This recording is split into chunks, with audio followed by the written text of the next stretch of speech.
শ্রেণীর যুবক আছে, আপনাদের এলাকায় আছে কিনা জানি না, সৌদি আরবের সাথে ঈদ পালন করার বাতিক তাদের আছে। সৌদি আরবের সাথে ঈদ পালন করবে। একজন যুবক বলছে কিয়ামত তাহলে কয়দিনে হবে? তো কিয়ামত তো কয়দিনে হবে এটা একটা প্রশ্ন। কিয়ামত যেহেতু একদিনে হবে, অতএব তামাম বিশ্বের সকল মুসলমান একদিনে ঈদ পালন করবে। চমৎকার দলিল। আমি বললাম, বাবা কিয়ামত তো একদিনেই হবে বোঝা গেল, কিন্তু সৌদি আরবের সূর্য 3 ঘন্টা আগে উঠবে। পশ্চিম আকাশ থেকে সূর্য উঠবে, কিয়ামতের সূর্য। এখন পূর্ব আকাশ থেকে সূর্য ওঠে দুনিয়ার স্বাভাবিক সূর্য, তাই আমার এখানে 3 ঘন্টা আগে ওঠে, আর সৌদি আরবরা 3 ঘন্টা পরে দেখে।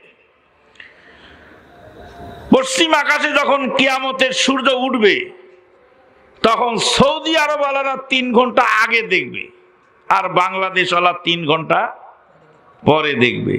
তখন সৌদি আরব থেকে আপনার খালাতো ভাই ফোন দিয়ে বলে, ওরে সর্বনাশা, সৌদি আরবে কিয়ামতের সূর্য উঠে গেছে, তুই এখনো তওবা কর, তোর সূর্য এখনো ওঠেনি।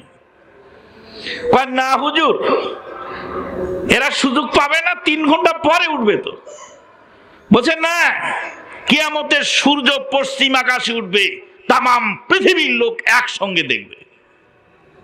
তাহলে কিয়ামতের সাথে তুমি দুনিয়ার স্বাভাবিক দিনকে তুলনা করলে কেন? কে শিখিয়েছে তোমাকে এই সব বিদ্যা?